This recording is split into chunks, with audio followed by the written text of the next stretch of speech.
Telly the Beast. Run! My sisters always made me run down the side path first. Naturally, so I'd be the first one eaten, being the youngest and therefore the most tender. And then they'd follow, fearfully avoiding Telly the Beast.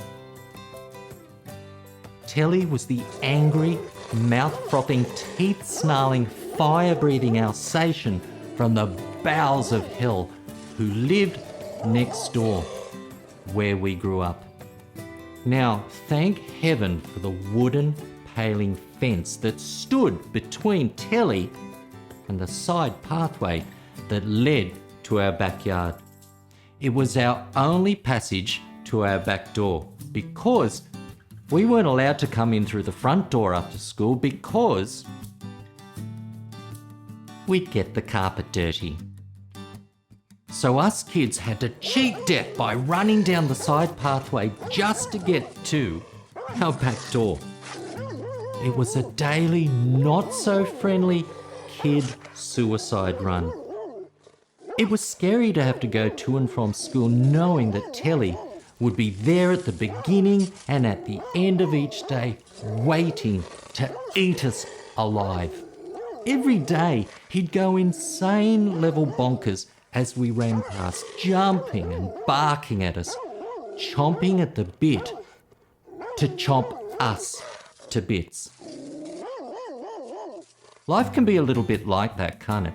Sometimes it can appear to be ferocious, and it can sometimes appear threatening, and it can sometimes appear altogether scary.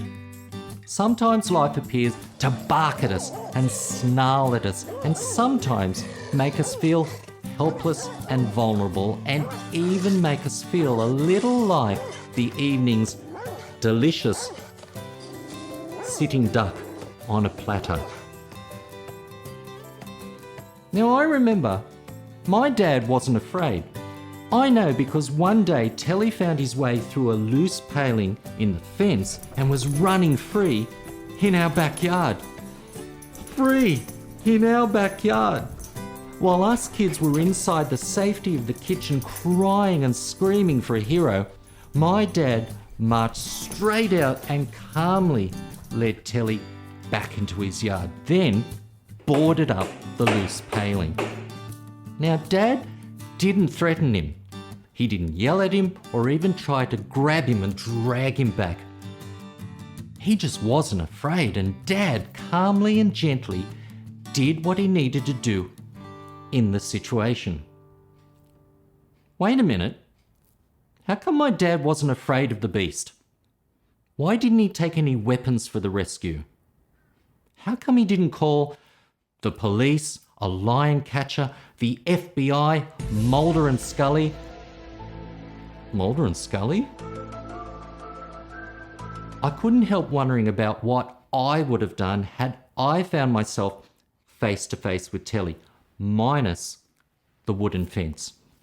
And then if by fate, one day, it happened.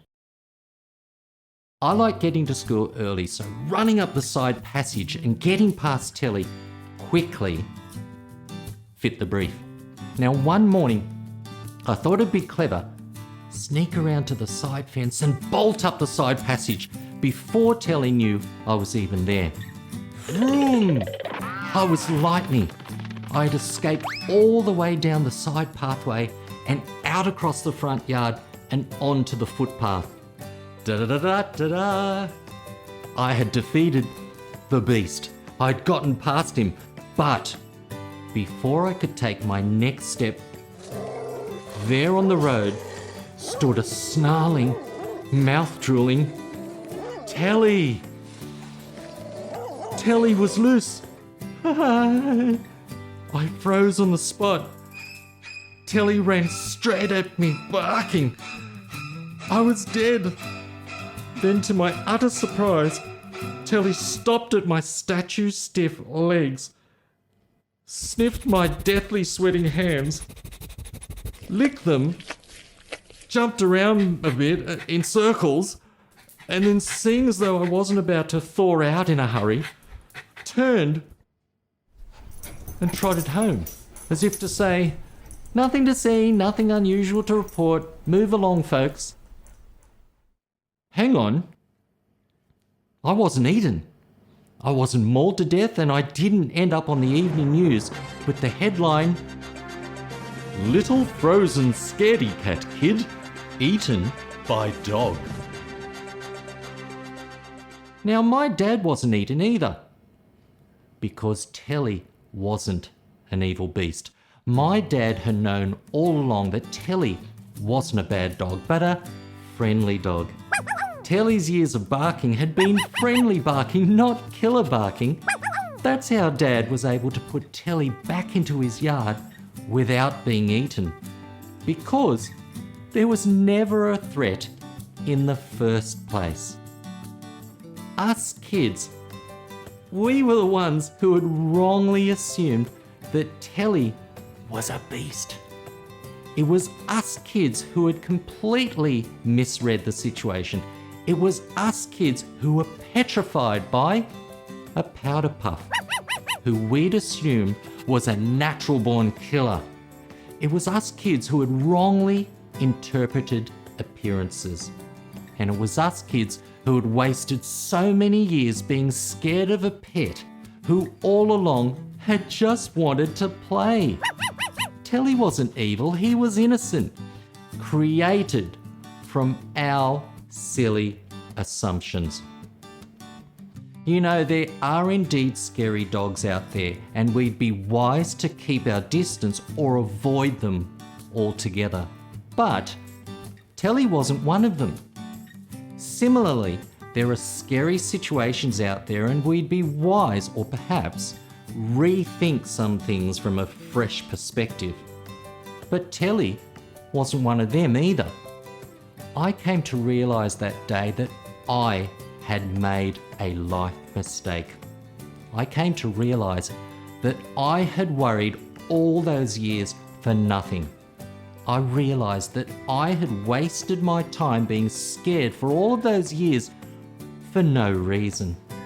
That day I discovered that I lived next door to two very different dogs. Telly the friendly and Telly the beast. Only thing was, one was real and one wasn't.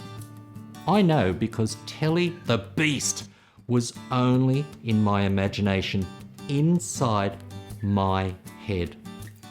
And Telly the friendly licked my hand.